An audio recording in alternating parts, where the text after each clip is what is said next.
नमस्कार और स्वागत है। आज हम जोसेफ गोयन की किताब है विचारों से मुक्ति, अधिक सोचने से परे, उसके स्रोत पर जरा गहराई से बात करने वाले हैं। हमारे पास ना किताब की जो मुख्य आइडियाज हैं और जो पढ़ने वालों की प्रतिक्रियाएं रहीं, उनका एक सार है जी। और देखिए, इस चर्चा का हमारा मकसद क्या है, ये समझना कि ये किताब जो है ये ओवर थिंकिंग, मतलब किसी बात पर जरूरत से ज्यादा सोचना और मन की शांति, इनके बीच क्या कनेक्शन बताती है। खासकर ये वाला आइडिया कि भाई अपने ख्यालों से सीधे लड़ने के बजाय अगर हम उन्हें बस आने जाने दें तो शायद ज्यादा सुकून मिले। क्या ये मुमकिन है? कभी ये ख्याल आया है कि हमारी परेशानी की जड़ शायद हमारे मन में आने वाले विचार नहीं है, बल्कि उन विचारों पर हमारा लगातार सोचते रहना है? ये एक बहुत ही दिलचस्प पॉइंट है ना। चलिए इसी को खोलते हैं जरा। बिल्कुल। और ये समझना यहाँ बहुत जरूरी है, जैसा कि स्रोत साफ बताते हैं, कि समस्या विचारों के आने की नहीं है। देखिए, विचार तो मन की प्रकृति है, वो तो आएंगे ही। हाँ, वो तो है। असली मुश्किल तब होती है जब हम उन विचारों को पकड़ लेते हैं, उन पर लगातार सोचते हैं, उनका विश्लेषण करते हैं, खासकर नकारात्मक या आलोचनात्मक ढंग से। अच्छा। वही चीज है जो हमारे सुकून को छीन लेती है और दुनिया को देखने का हमारा नजरिया भी वो भी धुंधला कर देती है। वह किताब का जो मुख्य तर्क है वो यही है कि सच्ची आज़ादी और खुशी तब मिलती है जब हम इस, कह सकते हैं, जबरन सोचने की आदत से खुद को अलग कर पाते हैं। ठीक है। तो इस बुनियाद पर आगे बढ़ते हैं। किताब का पहला और शायद सबसे बड़ा सबक जो स्रोतों में बार बार आता है वो है विचार, थॉट्स, और सोचना, थिंकिंग के बीच का फर्क।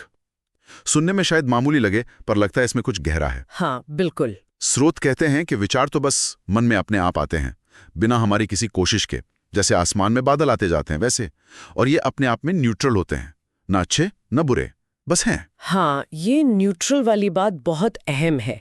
विचार एक तथ्य की तरह हो सकता है, आज बारिश हो रही है, बस एक जानकारी है।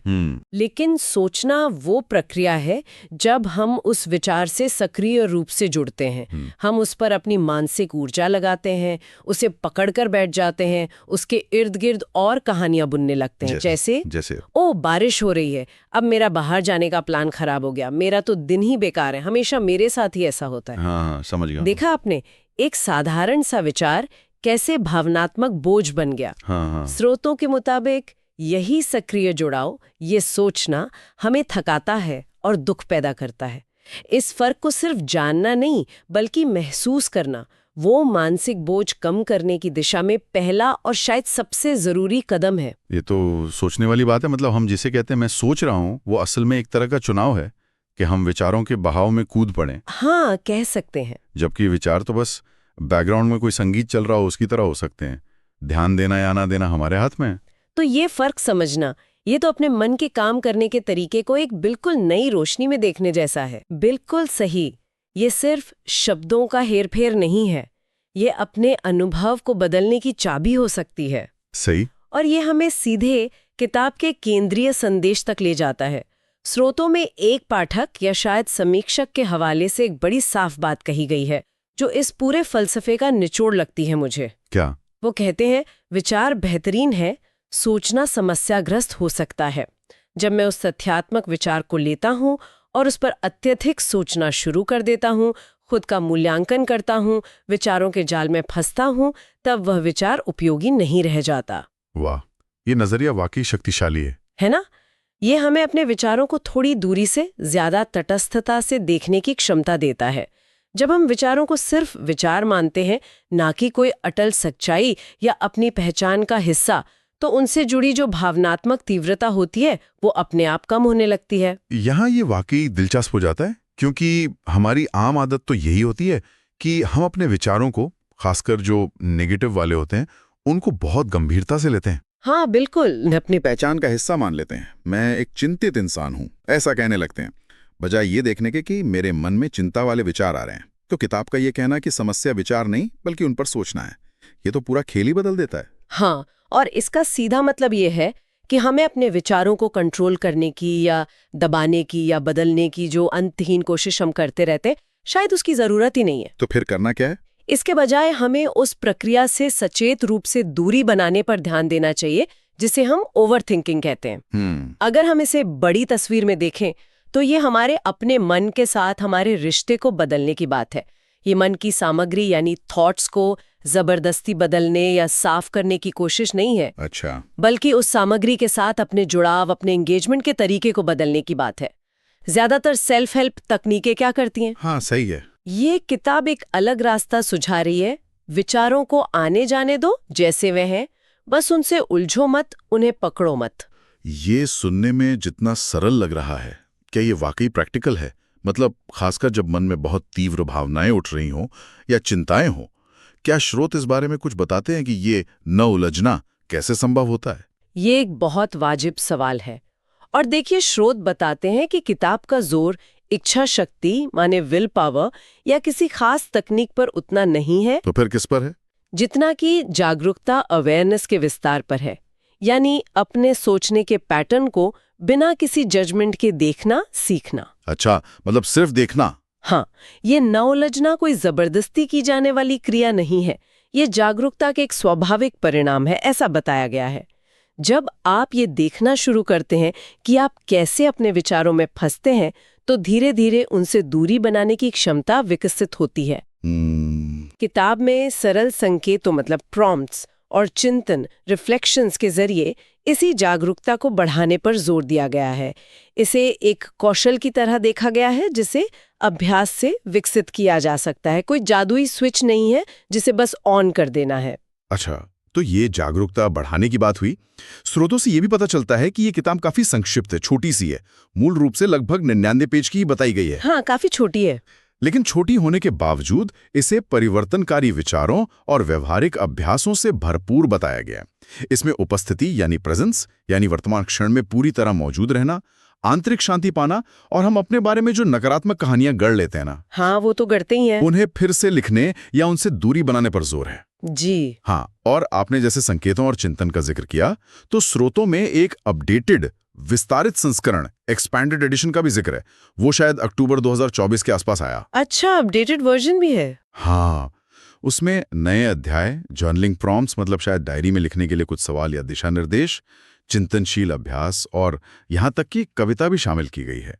ऐसा लगता है कि लेखक ने मूल विचार को पाठकों के लिए और गहरा और व्यवहारिक बनाने की कोशिश की है। और ये ग्वेन के दृष्टिकोण को और स्पष्ट करता है ना। वो इच्छा शक्ति या बस पॉजिटिव सोचो जैसी जो मोटिवेशनल तरकीबें होती हैं, उन पर निर्भर रहने के बजाय वो हमारी चेतना या जागरूकता का दायरा बढ़ाने को प्रोत्साहित करते हैं। स्रोतों के अनुसार इसे सिर्फ लक्षणों जैसे चिंता वगैरह को कुछ समय के लिए दबाने के बजाय एक गहरे स्थायी बदलाव की प्रक्रिया के रूप में प्रस्तुत किया गया है। स्थायी बदलाव? हाँ, और ये एक महत्वपूर्ण सवाल खड़ा करता है कि क्या चेतना का ये विस्तार, मतलब अपनी सोच के पैटर्न को बस साक्षी भाव से देखना और समझना, क्या ये वाकई ज्यादा टिकाऊ समाधान है बजाय इसके कि हम लगातार लक्षणों से लड़ते रहें? अच्छा सवाल है। किताब का झुकाव तो स्पष्ट रूप से इसी तरफ है कि जागरूकता ही असली कुंजी है। चलिए अब जरा इस पर बात करते हैं कि जिन्होंने इसे पढ़ा है उनका फीडबैक क्या रहा है। स्रोत बताते हैं कि किताब को काफी सकारात्मक प्रतिक्रिया मिली है। इसे न्यूयॉर्क टाइम्स और अंतर्राष्ट्रीय बेस्टसेलर बताया गया है। हाँ, ये तो बड़ी बात है। और साइमन सिनेक, दीपक चोपड़ा, लॉरी गॉटलीब जैसे जाने माने नामों ने इसकी स्पष्टता और इससे जुड़ पाने की आसानी, रिलेटेबिलिटी की प्रशंसा की है। ये अपने आप में काफी मायने रखता है। बिल्कुल। हाँ, और कुछ खास प्रतिक्रियाएं भी दिलचस्प हैं जो स्रोतों में दर्ज हैं। मिसाल के तौर पर डैनियल क्रॉस्बी, जो खुद व्यवहारिक वित्त, बिहेवियरल फाइनेंस के क्षेत्र में हैं, उन्होंने विचार और सोच के इस केंद्रीय भेद की बहुत तारीफ की। अच्छा। उन्होंने इसे दिलचस्प और पढ़ने लायक बताया, खासकर उन लोगों के लिए जो जरूरत से ज्यादा सोचते हैं, जिसे हम आजकल ओवरथिंकिंग कहते हैं। इसी तरह विद्या ठक्कर की प्रतिक्रिया भी गौर करने लायक है। उन्होंने किताब को संक्षिप्त, सुविचारित, प्रेरक कहा और खास तौर पर तब पढ़ने की सलाह दी जब कोई खोया हुआ या उदास महसूस कर रहा हो। उन्हें किताब में दी गई कहानियां और चिंतन के लिए दिए गए संकेत बहुत मददगार लगे।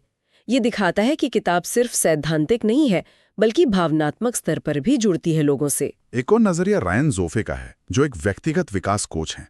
उनके लिए किताब शक्तिशाली, ताजा और व्यावहारिक थी। ताजा और व्यावहारिक? हाँ, उन्होंने इस बात पर रोशनी डाली कि ये किताब सतही मोटिवेशनल फिक्स या पैबंद लगाने वाले उपायों के बजाय हमारे दुख या परेशानी की जड़ पर ध्यान केंद्रित करती है, यानी हमारा अपने विचारों से उलझना। और मीडियम जैसे प्लेटफॉर्म पर रुद्र शर्मा की समीक्षा भी इसी बात को दोहराती है। उन्होंने भी निष्क्रिय रूप से आने वाले विचारों और सक्रिय रूप से उन पर सोचने के बीच के फर्क पर जोर दिया। अच्छा। बिल्कुल। पहला सूत्र है स्पष्टता और सरलता। एक जटिल लगने वाले मानसिक विषय को बहुत ही सीधे और सरल तरीके से समझाया गया है। हाँ, ये बात तो कई लोगों ने कही। दूसरा, व्यवहारिकता।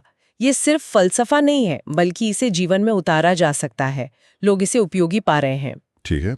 तीसरा और शायद सबसे अहम, वो केंद्रीय भेद, विचार बनाम सोचना, इसकी प्रभावशीलता। ऐसा लगता है कि ये कई पाठकों के लिए एक आहा मोमेंट जैसा है। हाँ, जैसे बत्ती जल गई हो। बिल्कुल, खासकर उनके लिए जो ओवर थिंकिंग और चिंता से जूझ रहे हैं। प्रशंसा ज्यादातर इस बात पर केंद्रित है कि कैसे एक सरल सा लगने वाला विचार इतना गहरा असर डाल सकता है। लेकिन क्या स्रोतों में कोई आलोचना या कह लें सीमाएं भी बताई गई हैं? क्या ये किताब हर किसी के लिए उतनी ही प्रभावी है? ये कुछ लोगों को शायद कम लगे। हाँ, ये एक जरूरी बात है जो निष्कर्ष के तौर पे स्रोतों से निकलती है। वो ये है कि जहाँ ये किताब माइंडफुलनेस में नए लोगों, ओवरथिंकर्स या जो लोग मानसिक शांति और सरलता चाहते हैं, उनके लिए बहुत फायदेमंद हो सकती है। वहीं कुछ लोगों को ये थोड़ी हल्की लग सकती है, खासकर वो लोग जो किसी विषय की बहुत गहरी सैद्धांतिक या वैज्ञानिक व्याख्या चाहते हैं। अच्छा, मतलब जिनको ज्यादा डेप्थ चाहिए। हाँ, या जिन्हें बहुत ही स्ट्रक्चर्ड, कदम दर कदम वाली रणनीतियां पसंद है, क्योंकि किताब का जोर गहरे सिद्धांत से ज्यादा अनुभवजन्य एहसास और जागरूकता पर है। तो हो सकता है ये विश्लेषणात्मक दिमाग वाले कुछ पाठकों की उम्मीदों पर पूरी तरह खरी ना उतरे। इसकी जो संक्षिप्तता है, जो कई लोगों के लिए इसकी ताकत है, वही कुछ के लिए इसकी सीमा बन सकती है। ये एक संतुलित नजरिया है। तो ठीक है, इन सभी स्रोतों पर गौर करने के बाद हम मुख्य रूप से क्या सीख लेकर जा सकते हैं? क्या है निचोड़? मुझे लगता है सबसे बड़ी बात यह है कि असली मानसिक स्वतंत्रता शायद इस एहसास से आती है कि विचार सिर्फ विचार हैं। हाँ, वो मौसम की तरह आते जाते हैं। हमें जरूरी नहीं कि हम हर विचार को पकड़कर उस पर तनावपूर्ण सोच विचार के तूफान में फंस जाएं। बिल्कुल। ये मानसिक शांति पाने का एक बहुत ही सीधा सरल रास्ता दिखाता है। विचारों से लड़ो मत, उनसे उलझो मत, बस उन्हें देखो और जाने दो, है ना? सही कहा। लेस इज मोर वाली बात लगती है यहाँ। हाँ, और जैसा हमने चर्चा की, स्रोतों के आधार पर ये किताब खास तौर पर उन लोगों के लिए मददगार हो सकती है जो माइंडफुलनेस की दुनिया में नए हैं, जो खुद को ओवरथिंकर मानते हैं या जो अपनी मानसिक उलझनों से निकलकर थोड़ी सरलता और स्पष्टता चाहते हैं। जी। इसकी सीधी सपाट शैली और छोटी होना इसे आसानी से पढ़ने और समझने लायक बनाती है।